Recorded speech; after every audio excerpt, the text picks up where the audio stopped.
It has been said that if there is ever to be such a thing as a true universal language, it will most likely be expressed in the realms of mathematics, geometry, energy patterns, and frequency.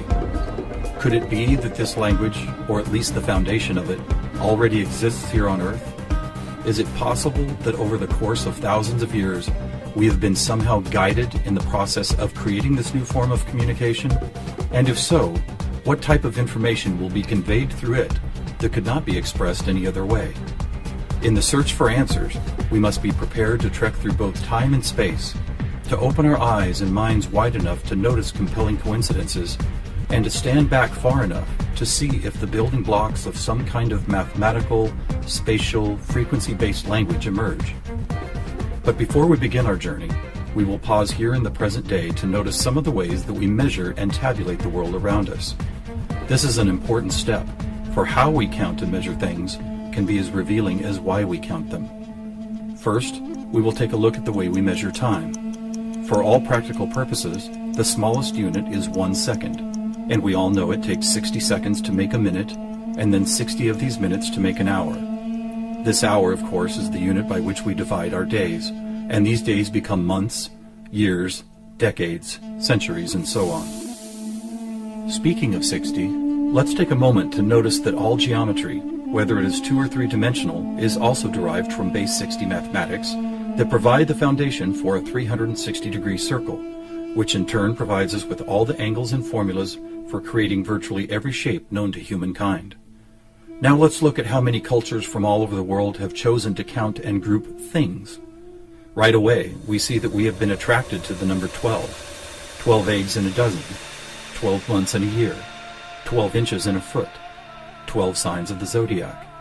Strangely, whether it's tallying disciples or mythical gods, the number 12 appears often in the telling of our greatest stories about ourselves. And what about distance? Your local town might be measured in meters or other units, but when we talk about measuring our planet, the standards we all use revert back to base 60 units of miles, minutes, or geometrical degrees. Are you noticing the pattern here? We seem to be encountering a lot of 12s and 60s. Are they related? And if so, how? To answer that piece of the puzzle, we must travel roughly 5,000 years back in time to visit the ancient Sumerian culture of Mesopotamia, for here is where our 1260-based math comes from. This counting system, which was invented by the same people who produced the world's first written language, involved counting the knuckles of the 4 long fingers on one hand and then multiplying them by all 5 digits on the other hand. If you do this, you will get a maximum number of 12 knuckles times 5 fingers, which of course totals 60. How these cosmic jumps in language and mathematics occurred so suddenly is open to debate. But it is interesting to note that the ancient Sumerians themselves wrote about being given this information by sky god visitors they called the Anunnaki. Who and what the Anunnaki were is a hotly contested subject, but one thing that cannot be denied is the fact that over 5,000 years ago, a mathematical system was born that incredibly still serves us today. So now that we have our various units of measurement, all based on the Sumerian 1260 counting system, let's jump forward to a few pivotal moments in history and see what other numbers, patterns, and synchronicities appear. In the 6th century BC, on the Greek island of Samos, the famed mathematician Pythagoras led a school of thought that married philosophy, mathematics, music, and of course geometry. And while Pythagoras did not discover advanced geometry, he did apply it in new ways, especially to music. For instance, he noticed that when a tauten string was plucked, it would create a tone. And when that string was divided in half, it would make the same tone only twice as high in pitch. Pythagoras then came up with numerical ratios based on harmonic fifths, and this led to the creation of the musical scale found at the root of most modern music. It is important to note that according to Pythagoras, all musical notes were found by using mathematics, and as such were given number values according to their placement in a kind of master grid. For instance, by using fifths beginning from note number 1, he was eventually guided to note 27. And to find the same note twice as high in pitch, he simply kept doubling it to 54, 108, 216, 432, and so on up the scale.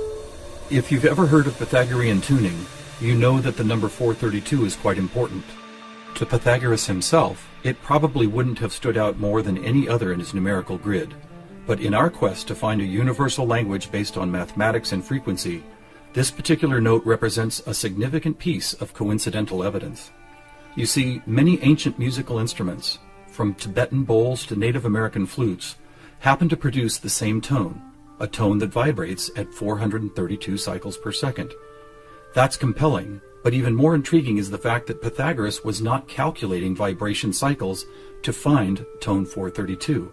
It just happens to be the same number.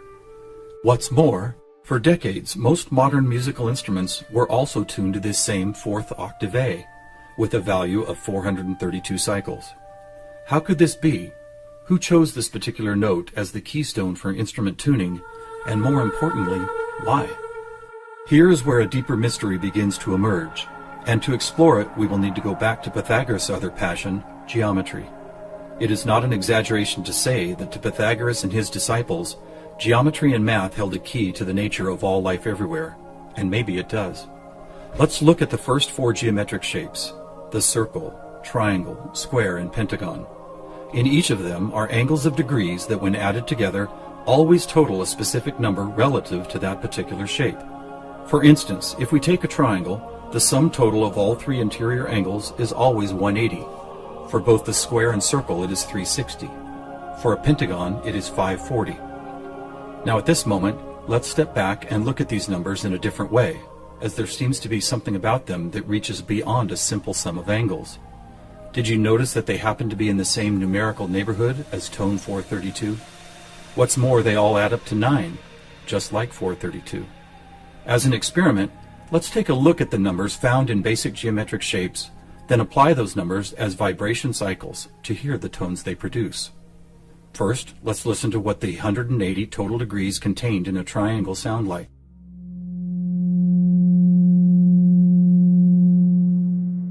And here's a squares and circles 360 in cycles per second. A perfect octave up from the triangle. What about the pentagon at 540? That sounds like a harmonic fifth of the other two. That's interesting. What are these tones? They are F sharp and its perfect harmonic fifth of C sharp. Let's keep going. What does a hexagon 720 sound like? Another F sharp. Here's a seven-sided septagon, which totals 900. This is an A sharp, which happens to be the note required to complete an F sharp major chord in perfect three-part harmony.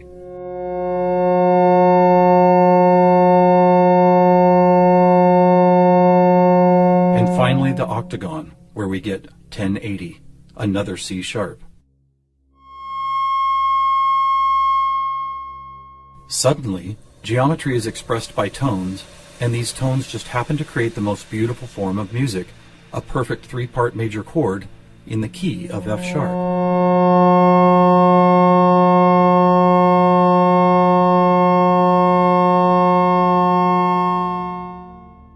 Is this something we've been missing for years? Is it important? To the famous philosopher and mathematician Plato, the answer would have been a resounding yes, for it is Plato who advanced the study of two-dimensional geometry into three-dimensional geometry, and who began to recognize that nature, whether expressed as a tone, the petal design of a flower, or the spiraling design of a seashell, seemed to follow a 3D mathematical pattern. In fact, it became an obsession of Plato to try and find the simplest three-dimensional geometric shapes, and his quest ultimately revealed what we now call the Platonic solids. In essence, these forms represent the most elemental construction blocks found both in human-made and natural forms. So let's see if and how they fit into our geometry tone grid. First, there is the tetrahedron, or a three-sided pyramid comprised of four interlocking triangles. As we did before, let's add up all the angles found in those four triangles. The answer, 720, which we have already seen is the tone F sharp.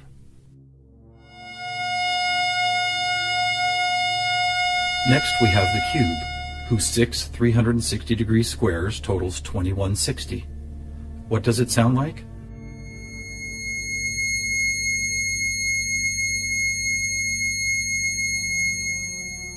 2160 is a high C sharp, and as you will see later, a very interesting number for other reasons as well.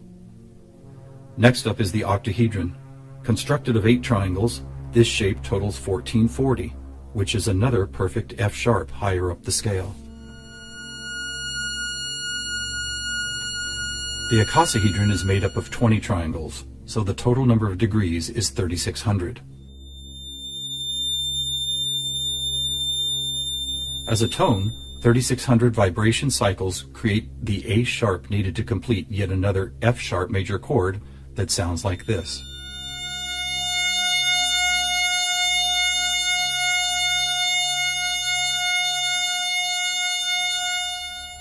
At this point, we have seen how 2- and 3-dimensional geometry can be expressed by the notes found in an F sharp major chord. Could this also be true with what is known as sacred geometry? To find out, we will first need to build a design called the germ of life, which, when repeated, goes on to reveal the seed of life, then flower of life pattern found at sacred sites all over the world. First, we start with a circle at 360 degrees, which is the familiar F sharp. We then add our second circle, bringing the total to 720, another F sharp. 3 circles totals 1080, which provides the harmonic fifth of C sharp. 4 circles is 1440, another F sharp.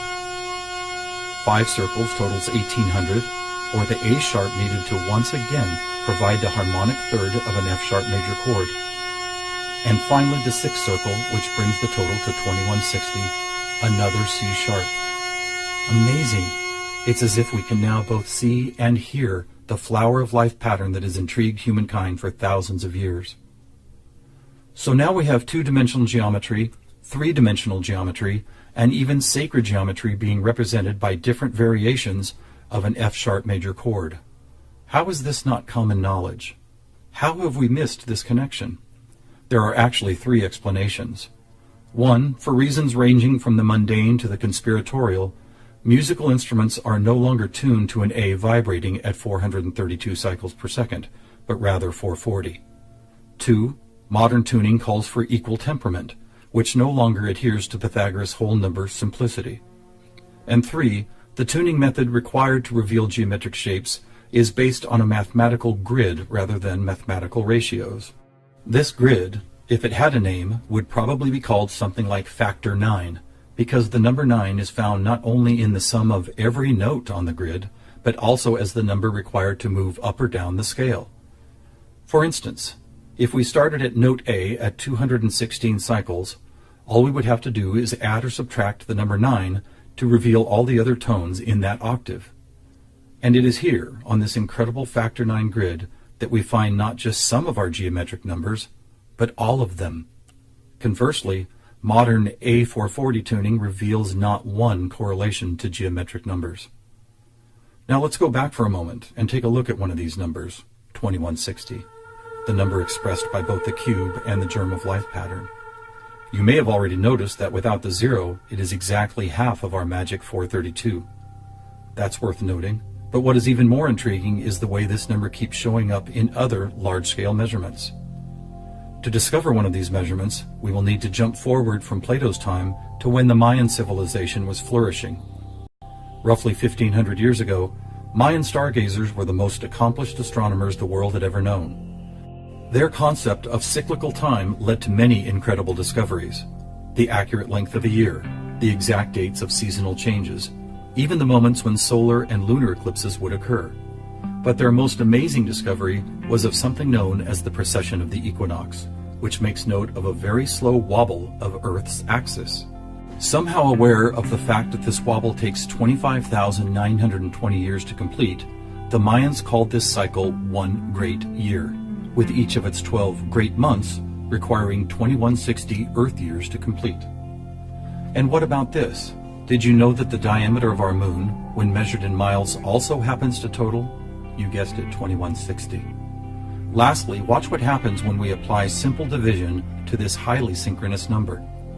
2160 divided by 2 is 1080, the angle sum of the octagon. By 3, 720, the total of the hexagon. By 4, 540, the pentagon. By 5, Are you ready? It's the ketone of 432. And by 6, 360, the number of both the square and circle. All F sharps and C sharps with our 432A thrown into the mix, as if it were some kind of clue to solving a cosmic riddle. Maybe we should look at this number even more closely. As we've stated, our closest celestial neighbor, the Moon, is 2160 miles across, and 216 is exactly half of 432. What about the other large object in our sky? Were you aware that our Sun is 864,000 miles across? Incredibly, where the Moon's base number sequence is half of 432, the Sun's number sequence is exactly twice 432. And do you know how many seconds there are in a day? 86,400, or 43,200 for the 12 hours of day, and 43,200 for the 12 hours of night. Or try this. Take the 360 degrees found in the circular shape of our Sun and Moon, and then multiply it by the 12 hours of either day or night. The answer, 4320. Or how about this? What is the only whole number that when squared comes to within 0.01% accuracy to measuring the speed of light? 432. What is going on here? We have all these different things: Earth cycles, time and celestial measurements, geometry, sonic frequency, yet they are all represented by the same numbers over and over again. To answer that, we must search for the factor common to all of them, and that common factor is the 5,000-year-old Sumerian 1260 counting system.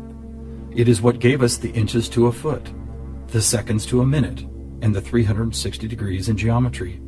It's almost as if the sky god visitors, who the Sumerians called the Anunnaki, provided humanity with a counting system that would lead to the discovery of these synchronicities. Could it be that the number 432 really is some kind of cosmic key that unlocks a language of higher understanding? And if so, have these sky visitors ever been back to make sure we don't miss the importance of the 432 matrix? One possible answer can be found in the story of a man named George Van Tassel, a respected aeronautical engineer who believed he was contacted by extraterrestrial beings in the early 1950s. During this encounter, Van Tassel said he was provided with a mathematical formula that could be used for everything from time travel to sound frequency healing, and which he used to build the world-famous Integratron near Joshua Tree, California. What is this formula? It is F equals 1 over T, or frequency equals one particular something divided by the number of time. Well, what if that one something was the biggest one on our planet, the one great year of 25,920 discovered by the Mayans? And what if the number for time was the most logical choice of 60? Suddenly, this mysterious equation is expressed as frequency equals 25,920 divided by 60. Are you ready for the answer? It's 432. Not only the frequency that instruments all of the world have been tuned to for thousands of years, but also the number that reveals the synchronistic nature of life on this planet. Noticing all these coincidences revealed by the 432 matrix and the Sumerian counting system, we must wonder if other ancient cultures were aware of them as well. Just scratching the surface, it would seem that they were. For example, let's take the Sumerian 12 and square it for a total of 144. Right off, we see that it is indeed a number and tone contained within our factor 9 grid. Expanding outward, we find 1440, then 144,000, which is a number that appears all over the world in the most compelling of ways. Take, for instance, the Great Pyramid of Giza. It happens to have been covered with 144,000 smooth white casing stones. To ancient Mayans, 144,000 days was the length of their 394-year Baktun, a time cycle which has just begun again. In the Bible, we read that there will be 144,000 chosen ones redeemed from the earth prior to the apocalypse. Obviously, number sequences like these have been significant to many different cultures and religious sects, and to one enigmatic group in particular, the Freemasons. Were the earliest Masons, the supposed keepers of sacred information, also aware of the factor 9 grid, the 432 key, and the number 144,000? Their infatuation with the numbers 3 and 13 might be telling. For instance, if you divide 144,000 by 432, the answer is 333.3 into infinity. Or take a look at the back of a dollar bill. that famous unfinished pyramid could be revealing some interesting clues. For instance, there are 13 steps climbing the pyramid, and 13 times 33.3 is 432.9. Even the shape of the flat-topped pyramid appears to be made as if someone had drawn 4 dots in a line, then 3 above it, then 2 above that, and then connected those dots to reveal this iconic shape. And of course, let's not forget that the square root of our all-important factor 9 grid is 3 threes. Who else knew about 432? The answer is surprising. In India, large cycles of time are called Kali Yugas, and each one is 432,000 years long. In fact, the number 432 appears so often in sacred structures and myths, from Stonehenge to the pyramids, that author Joseph Campbell could not help but see it as the most important mythological number in history. So what do we have here? What is it that's trying to be expressed by all of these coincidences? One answer is that over the course of history, we have been somehow guided toward both the subconscious creation and eventual conscious recognition of a grand pattern based on frequency, mathematics, time, space, and geometry. Quite possibly, these synchronistic numbers, shapes, and tones represent the building blocks of a language that we do not yet fully understand, but could turn out to be the most important language we will ever learn. How will we use it? Who will we be conversing with? Time will tell. Thousands of years ago, from locations all over the globe, various prophets, shamans, and seers described an era when humanity would make some kind of cosmic leap into a next level of consciousness. Here, at the dawning of the age of Aquarius and the start of a new Mayan Baktun cycle, maybe it's happening.